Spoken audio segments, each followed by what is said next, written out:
Welcome back to Healthcare Sucks. And tonight we're going to cover a few things that I didn't get to cover earlier. I had my hands full, let's just say, between what I've been feeling and then a family member. We'll talk about it someday, but yeah, I have my hands full sometimes. Um, so first of all, I want to address. I did a little the other day, but it's come to my attention, and I feel like I should. That we're going to have to help out those who cannot help themselves. It's in my byline anyway. It's what I do. Um, and the mentally ill, the physically ill, the people have anxieties and that kind of stuff. Now, some of them are prepared and been ready for this for a long time, and some of them are not. And some of them are going to panic and need comforting and backing and say, basically, it's going to be okay. And that includes people who are out there that are drug addicts that may, obviously, I'm not saying for you to let them in your house and run around and get in trouble and steal everything you own and trade it off, which unfortunately is what happens. And I'm not saying for homeless people to open up your home and let them in. However, Governoress, it's your responsibility to get out there and take care of these people. And I expect you as Healthcare Sucks to do so. And speaking of the governor, I actually got a hold of their office today in between everything else, and I, press release wise, made a request for them to contact me that we were going to do a show tomorrow night around what she's done and not done. And we'd like her input about the things I keep bringing up about postponing debt and about issuing a card so people can pay for things. And, obviously, when I say counseling debt, I mean cars, credit cards, boats, you name it, their homes, and their rent. And by postpone, I mean no penalties, no fees, and no no harm on their credit. And they can do this. She can do it at a governor's level, and the president can definitely do it. Um, Now, speaking of the president, real quick, I am definitely concerned. He seems to think he's immune to everything and shaking hands, rebelliously, let's just say, as he always is.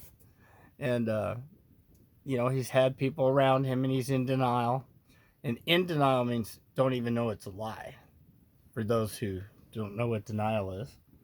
And by the way, I appreciate you watching Healthcare Sucks. I'm a little under the weather, but don't worry, I'm back up. I had a little nappy. I haven't had no food yet. It's really weird, huh? It's this time of night and he hasn't had a bunch of food? What the hell? Actually, I'm not even hungry. It's really odd. But don't worry, I'll force feed myself. Like, I'm thinking peanut butter and jelly maybe, and some kind of nice soup. Soup Dijon. Oui, oui, oui. Sorry. Hey, I got a joke, right? It wouldn't be me. So we're going to jump into this. There is some weird stuff out there. While I've been lazing around, let's say I've been reviewing on my little tablet-y thing and going through, and we're going to start with this. And then something about back east, 100,000 cases. You're going, what? That's what I did. I went, what? One more time. What did I say? What? Kind of that Home Alone thing. Yeah. Here we go. We're going to jump into it, and we're going to rock and roll tonight. So put on your AC/DC caps or your disturbed caps or whatever cap you have, because I think we're all disturbed by this WUHAN monster. It's very disturbing to me. And if I missed a rock band because I only listed two, feel free to email me. I mean, I've been watching some oldies the other day. I like a lot of different music in all fairness, but rock kind of gives me energy. And I was watching or listening to some Tesla among everything else. I was like, wow, I don't remember Tesla was that good. Maybe I'm just getting old and crusty. Def Leppard, by the way, pretty awesome. Okay, here we go. Enough of that blabbing. In Toronto, thanks. Now to the United States. President Trump has declared a national emergency and offered individual states billions of dollars in support. As he spoke, stock markets began to surge after days of sharp declines. And there's a report a second person who was at Mar-a-Lago with President Trump last weekend has now tested positive for the coronavirus. Abigail Beeman reports on how life is changing in the U.S. The action I am taking will open up access to up to $50 billion. President Donald Trump declaring a national emergency in an effort to contain the virus. But as he promised more tests, he downplayed the gravity of the need. 5 million within a month. I doubt we'll need anywhere near that. We don't want people to take a test if we feel that they shouldn't be doing it. Trump shook hands and touched people at the announcement. He promised more drive-through testing sites. Today, New York State opened its first in New Rochelle, the hard-hit area under containment. There are 6 lanes that are operating. You drive in your car, and the medical staff comes to you, does the test, takes the swabs. Testing is still not where it should be in the U.S., admits one of the country's top doctors. What we really need is to get the test available in venues that people could easily access. It is very likely we will have that within the next week or so. We will let people in groups. Please be patient.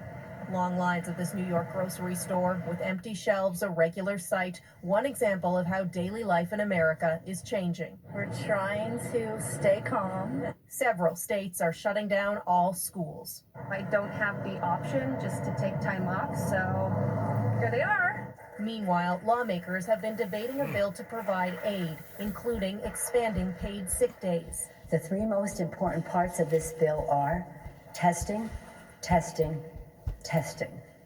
This legislation facilitates free coronavirus testing for everyone who needs a test. But its future remains uncertain with the...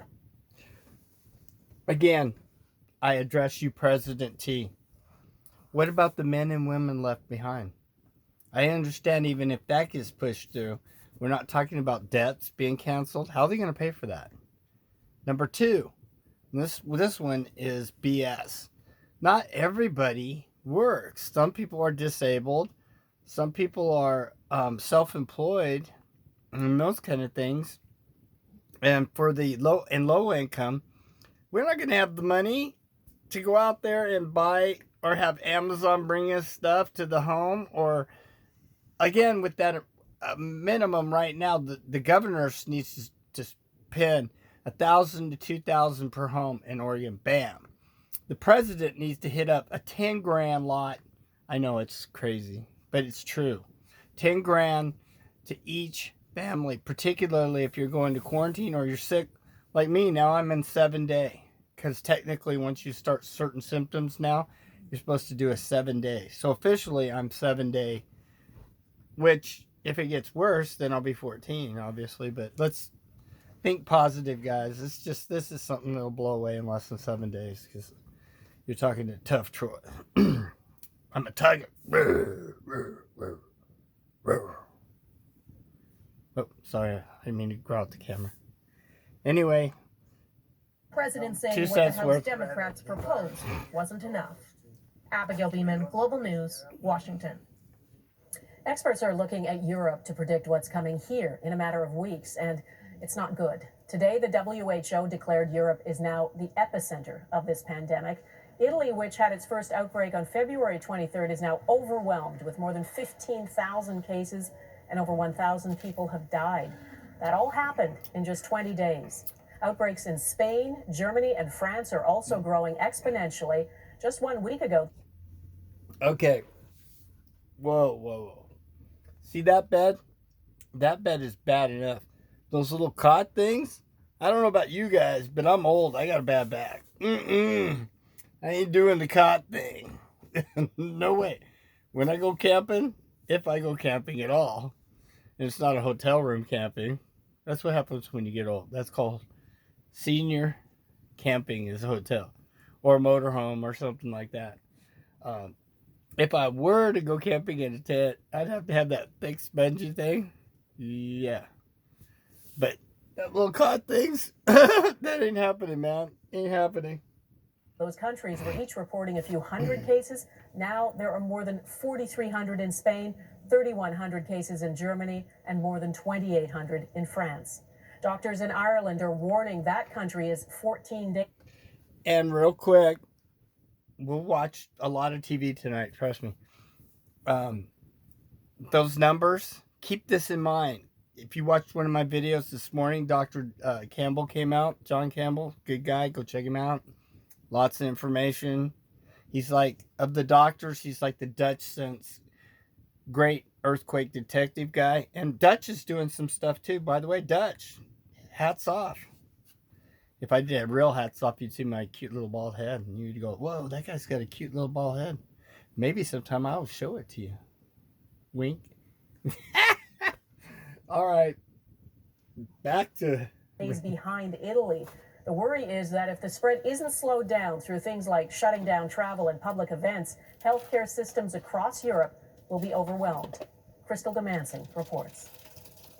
A state of emergency takes effect Saturday in Spain after a surge of infections. In Europe, it is the second to Italy for COVID-19 cases. Spanish officials warn the infection rate could more than double to 10,000 by next week. The Czech Republic also declaring a state of emergency. It is closing its borders to travelers crossing from Germany and Austria. Austria is following Italy, closing all shops except grocery stores, pharmacies, and banks beginning Monday. Germany, meanwhile, is reassuring people with an economic pledge, €500 billion to support Europe's largest economy. In France, public gatherings are limited to 100 people. The Louvre, Eiffel Tower, and several other historic attractions are closed. The Queen canceled 2 upcoming public appearances. Buckingham Palace says other events will be reviewed on an ongoing basis. Crystal Gamansing, Global News, London. If anybody's got the antiviral or the vaccination, it's the Queen. Don't kid yourself. Someday we'll do an episode on the Queen. That straightforward and respectfully, that old bird is not gonna kick up yet. She's a fighter.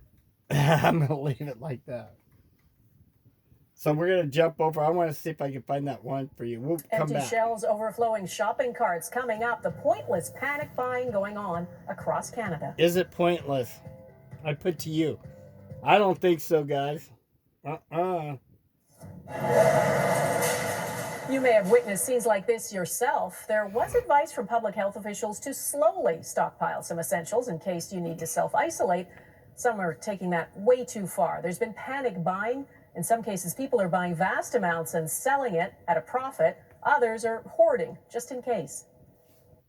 This is crazy. This is the craziest I've seen. Yes, I was worried I couldn't find supplies. What'd you buy? Toilet paper hat. I want to get a tat. I don't do tats because I'm a beast. But I don't do tats anyway. I barely did this. Anyway, it's going to say like, toilet paper. I can wipe my... Yes, toilet paper. I can wipe my... You get my drift. Sanitizer and almond flour. Well, here's the thing. The Retail Council of Canada, which represents all major grocery chains in Canada, is urging consumers not to panic buy because Canada has one of the best supply chains in the world. We will see. What are you going to do with all that toilet paper anyway? As you can always use it later, guys. To slow the spread of COVID-19, there is the question about whether or not to close schools in this country. Italy, Spain, even France have shut schools entirely for at least 2 weeks. Some provinces in Canada have followed suit, and universities are moving courses online. As Ross Lord reports, the right approach is a lesson in itself. Shutting down schools is an obvious option for limiting the spread of COVID-19. First, Ontario decided to keep publicly funded schools closed for an extra 2 weeks after March break. I want Ontario families to know we are unwavering in our focus in keeping students and staff safe. Followed by neighboring Quebec, which has already had March break. De fermer toutes les écoles, cégeps, universités et services de garde. All schools and daycares closed for 2 weeks. And with that, we're going to call this part 1 tonight. And remember, healthcare sucks. Part 2 coming soon.